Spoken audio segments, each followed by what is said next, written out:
This is an RNZ podcast.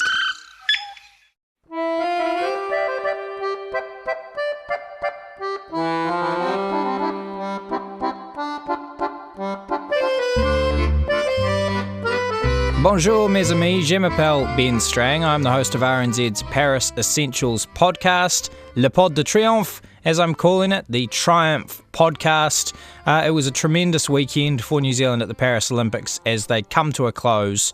We have won 10 gold medals, New Zealand, along with 7 silver and 3 bronze medals, 20 medals in total. That is tied with Tokyo 2020 or 2021 for the most New Zealand has won. The 10 gold medals is the most New Zealand have won at Olympic Games, beating the 8 won at Los Angeles in 1984. 5 gold medals over the weekend. What a strong finish that was. After the 3 gold medals that we saw yesterday, there was another one overnight. Elise Andrews with her second gold of the Games, this time winning the individual sprint.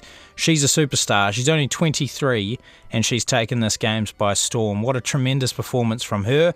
Ali Wollaston also winning bronze in the Omnium overnight. So fantastic effort from the track cyclists. Quite an incredible Games also for the women on the team. 14 gold medals to the women involved in the New Zealand team. 5 for the men and 1 to a mixed team. Quite simply, an incredible performance from New Zealand. So a lot of success that we've had to savour over the past fortnight. Now let's start today's episode, the last episode of Paris Essentials. I know you're all going to be very, very sad, but the Olympics have come to a close. Elise Andrews, her second gold medal, this one in the individual sprint. She won the Keirin title as well and had a silver in the team sprint. She has just had a simply terrific Games. Here she is talking to the team in Paris. As a sprinter, you need to know how to ride from both positions. You know, you're always going to draw one and you're always going to draw two at some point. So I think for me, it's just knowing how I best ride from each position and then putting down the race that I know I can do at the time.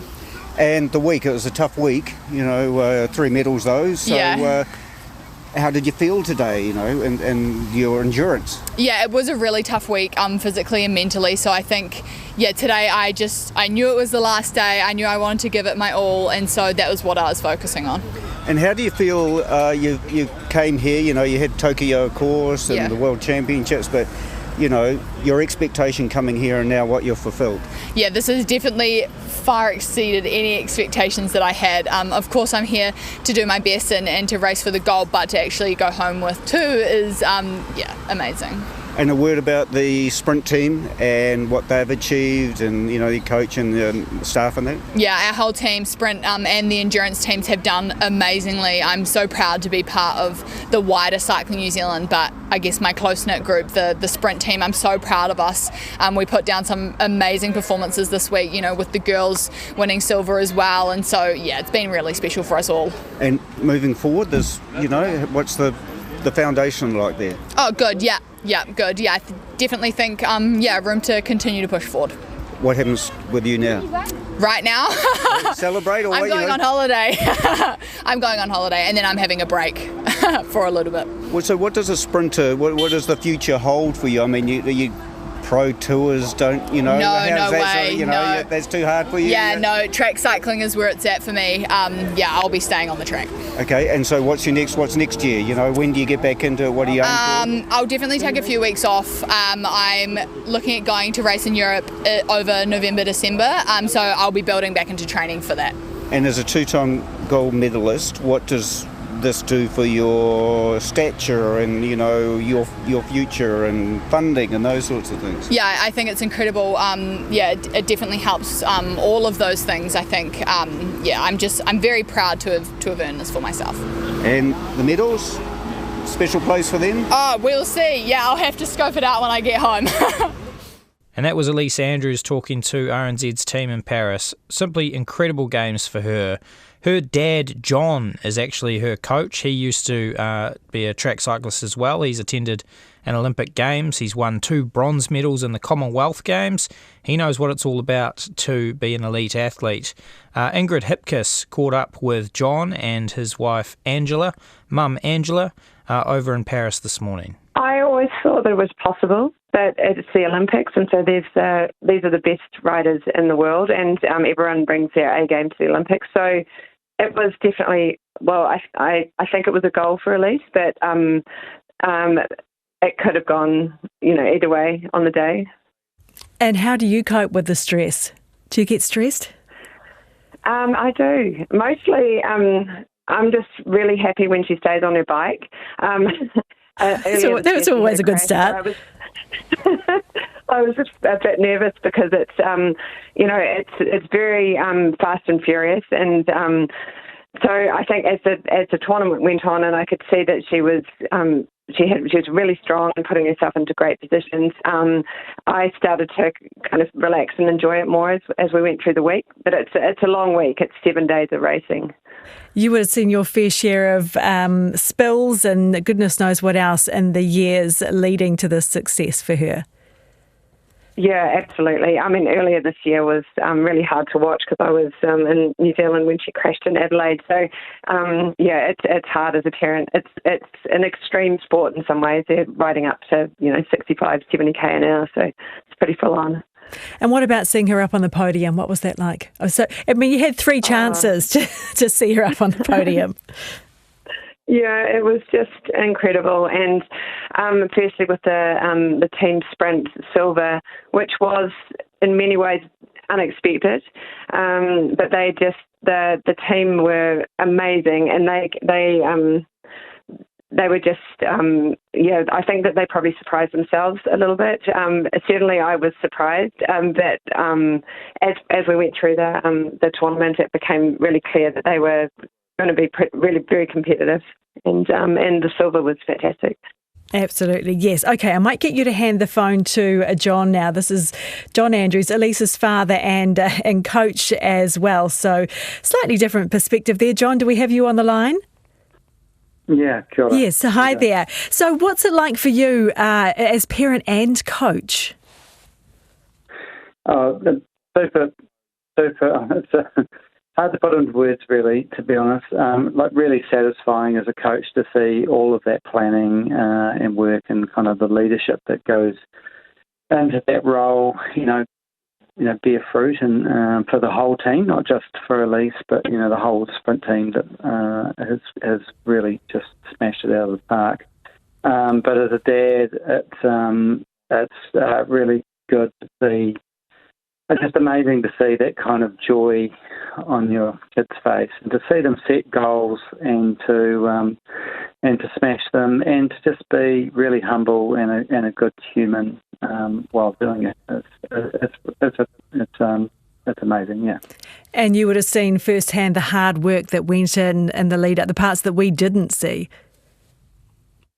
Yeah, for sure. I've written the training program for the men since around December last year, and for the women started in February. They sort of needed a little bit of an overhaul, and I thought that if we wanted to achieve the goals that we wanted to in Paris, then a little bit of change needed to happen. I only came into the program in September last year when the previous coach unexpectedly resigned. So luckily I was in a position to, and I'd been working in the QAS for Cycling Australia actually, so QAS in Brisbane, and had some really good success there. So I was kind of primed and available, ready to step in. So. And you've had your share of successes as well, so you would know all of everything that goes into it. How do you celebrate now? How do elite athletes rest? Do they even know what it is to put their feet up? What happens now?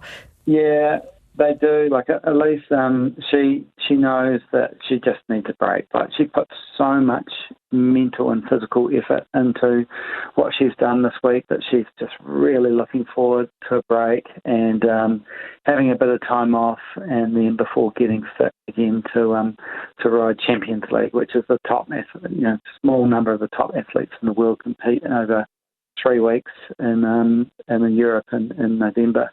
So the World Champs actually are in October, but Elise has decided to just have a break and not to do the Worlds. You can't do everything. You've got to have a rest at some point. So she's looking forward to holidays starting now.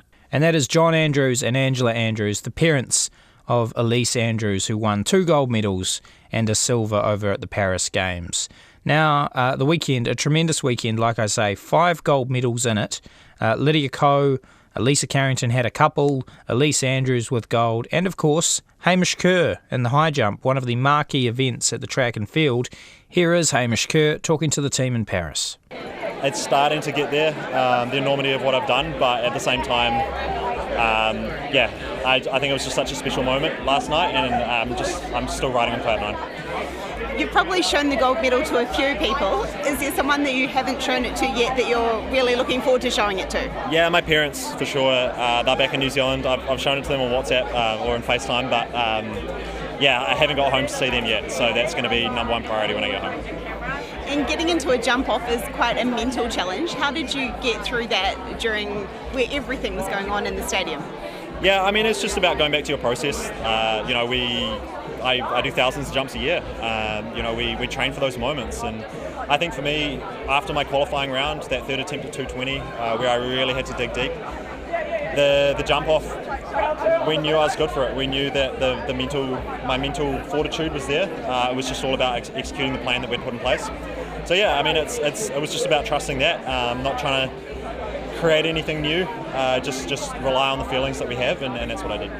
So you take a little bit of a lie down on the track at one point before the jump. What were you sort of going through your mind at that point? Just my process. I think that for a lot of those jumps, the ones that I didn't clear in that later stages, I was probably just hurrying a little bit. I think I was just getting a little bit impatient. I was getting really hyped up, and I really wanted to jump, but sometimes as a high jumper, it's about sticking to your rhythm and sticking to your timing. And so, sitting down, just doing my deep breathing, just trying to bring myself back down, which seems counterintuitive, but it was almost like come back down to then get up. And so that's what I was doing in those moments. Did a few victory laps of the stadium as well. Was that something to shake it out and to basically make the most of your moment? Yeah, absolutely. I think that to make an Olympics is a lifetime achievement. The number of people who get to say they're Olympian is so few and far between, and so to just be able to soak in that moment and be grateful for the fact that we're here. Sport's a fickle thing. You never know when you're going to be back, and so it's just about making the most of it while you can. And talking about being back, what happens next for you? A little bit of holidays, which will be nice. Just in Europe with a bit of family and my girlfriend. And then the completion of the Diamond League season. So we're not quite done, but we've got about 4 weeks to go, and then I'll be back in New Zealand. And that was Hamish Kerr. What a tremendous win that was. We tried to get that interview to you yesterday, but had to wait until he went to New Zealand House today with the gold medal draped around his neck. Terrific performance from him, and high theatre really, watching that final, watching the jump off. Now, there's been 10 gold medals for New Zealand, including Hamish Kerr, during this Olympic Games, as well as many, many more elsewhere. I thought I'd take a look through for you at everything there is. I put together this little wrap of our Olympic coverage, which ran on Morning Report this morning. Time seems to work differently during the Olympic Games. It's hard to believe that just under 2 weeks ago, people were worried about New Zealand's painfully slow start to the Games. We had high hopes that the All Blacks Sevens team would get things off to a roaring start at the Stade de France, only for the team to falter and fail to make the medal rounds. Erica Fairweather had a near miss in the pool, pipped by the great American Katie Ledecky for a medal in the 400-metre freestyle, and Lewis Clareburt also missed out on the medals. In fact, New Zealand's first major involvement in these games were as part of a scandal that dominated headlines in the first week. Well, the Canadian women's football team has sent home 2 of its staff from the Olympics in Paris. This after a spying scandal involving the New Zealand women's team. On behalf of the leader of this programme, I think on behalf of, I'm ultimately accountable. I think that's why it was really important to me, I think, to take this moment to show strong leadership. That was Canada's coach Bev Priestman, who was later banned from all football for a year by FIFA, with emails showing she had intimate knowledge of Canada's spying practices. Don't worry though, we got the last laugh. New Zealand finished above Canada in the medal table. And that all started with the Black Ferns Sevens team claiming gold. My head's all over the show. I'm shook. I'm stoked. I'm happy. I'm proud. So millions of emotions running through my head, but grateful we got the win. Hayden Wilde won silver the following day in the men's triathlon. Then there was an hour of rowing glory for New Zealand the following day. Brooke Francis and Lucy Spores won gold in the double sculls before the men's and women's fours claimed silver and bronze respectively. Lucy Spores' sister Phoebe was in the women's four, and their mum Virginia had a tall task to take it all in. It turned out as good as it could, and we jumped up. We were so excited. We jumped up to go down and watch the medal ceremony, and they all said, "We'll look after your bags, don't worry, we won't let anybody touch them." And we went down, watched the medal ceremony, and at that point I said to Mark, "Oh my goodness, I think Phoebe's race is just about to start." So we tried to get back up into the stadium, ran round the side, round the end, up through the entrance, couldn't get back to our seats, so ran back down, back round the side, back round to the front. The major international stories continued to bubble away during the Games. Simone Biles won not one, not two, but 3 more gold medals at the Paris Games, taking her overall tally to 7. French swimmer Léon Marchand was the star in the pool, claiming 4 gold medals.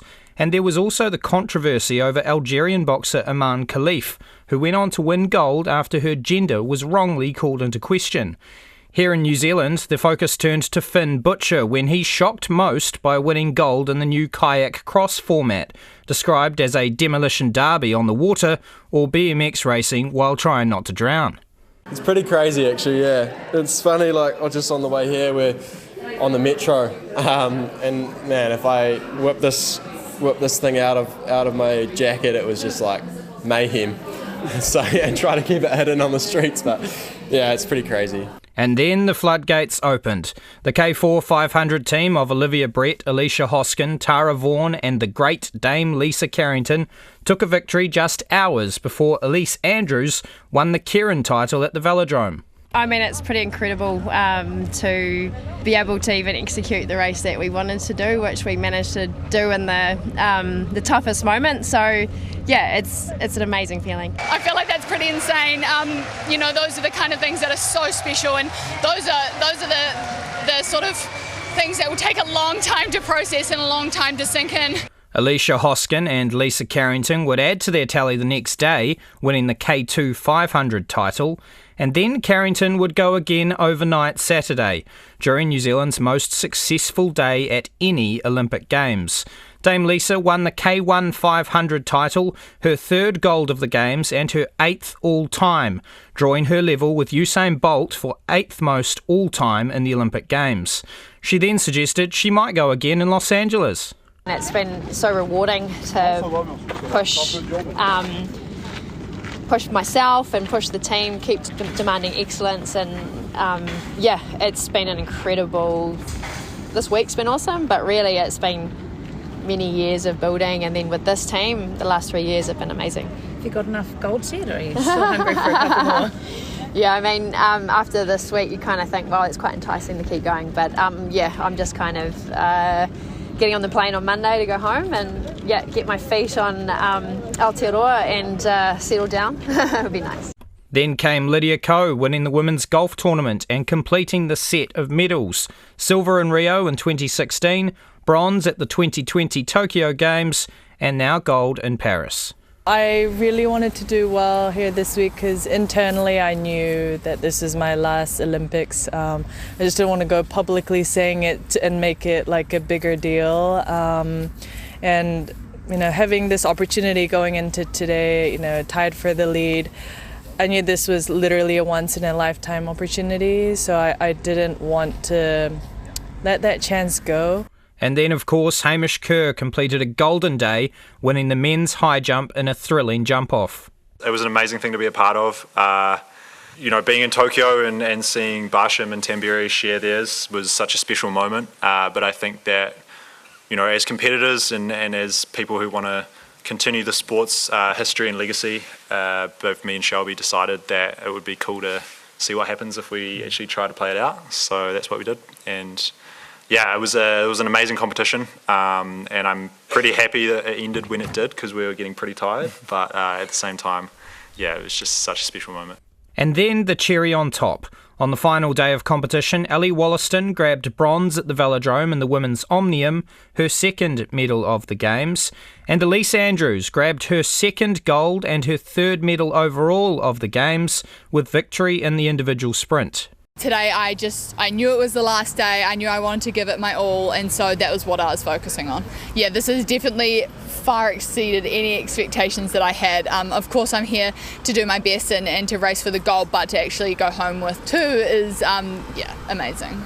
New Zealand ends with 10 gold medals, 7 silvers and 3 bronze from the Games, equalling the 21 in Tokyo, but with a much more golden hue. 14 of the medals were won by women, 5 by men, and 1 by the mixed sailing team of Micah Williamson and Erica Dawson. The next Olympics will be in Los Angeles in 2028. And there we go, that was me talking about the Olympic Games, wrapping up the Olympic Games. Always weird when you throw to yourself and then have to talk off the back of it, but, we're all doing more than one job, I'm sure. So hopefully you enjoyed that. Some of the international stuff I didn't get to mention in there, but, I think everyone knows that Ray Gunn has taken over the Olympics in the past few days, the Australian breakdancer who didn't score a single point. I hear that the Australian team has got around her and is supporting her, but man, she's taken some flack online, that's for sure.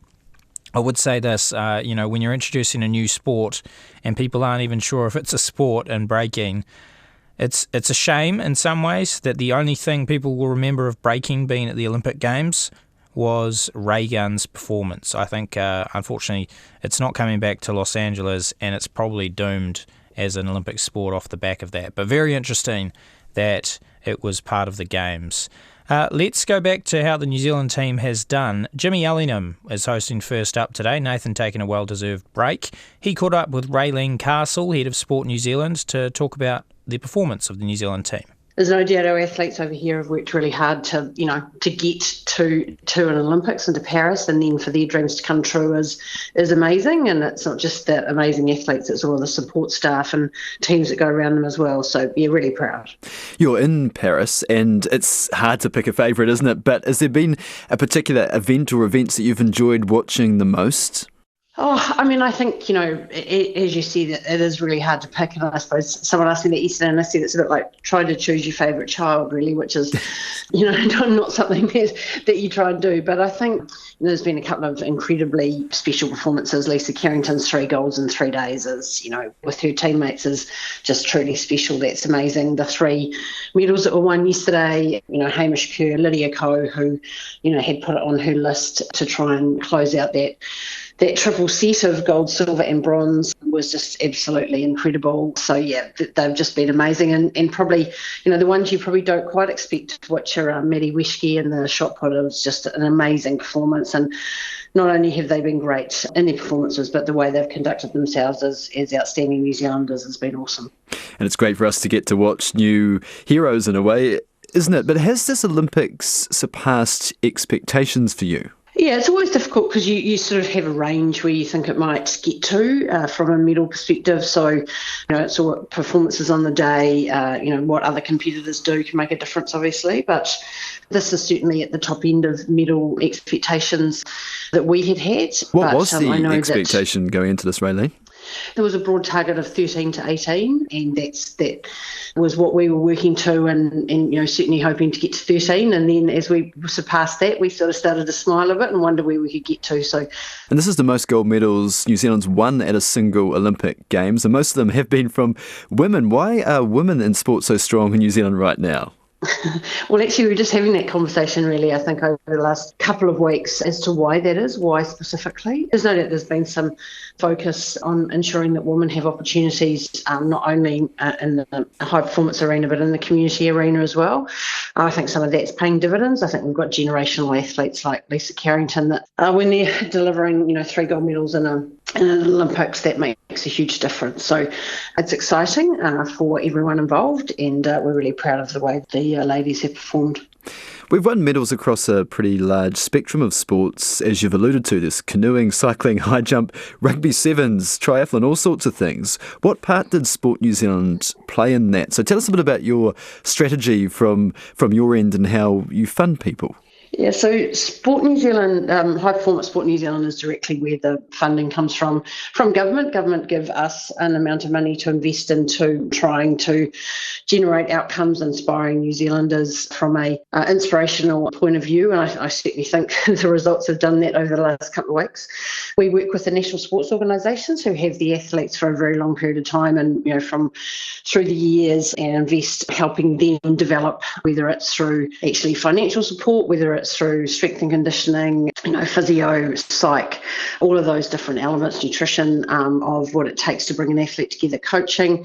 So we help fund and support the national sports organisations around that sort of focus area. And then ultimately when the athlete gets to a stage they can be selected, that's when the National New Zealand Olympic Committee comes in. So they ultimately lead the selection process and lead the team when they're here in Paris. So it's a bit like a tricycle, really, I suppose, 3 wheels.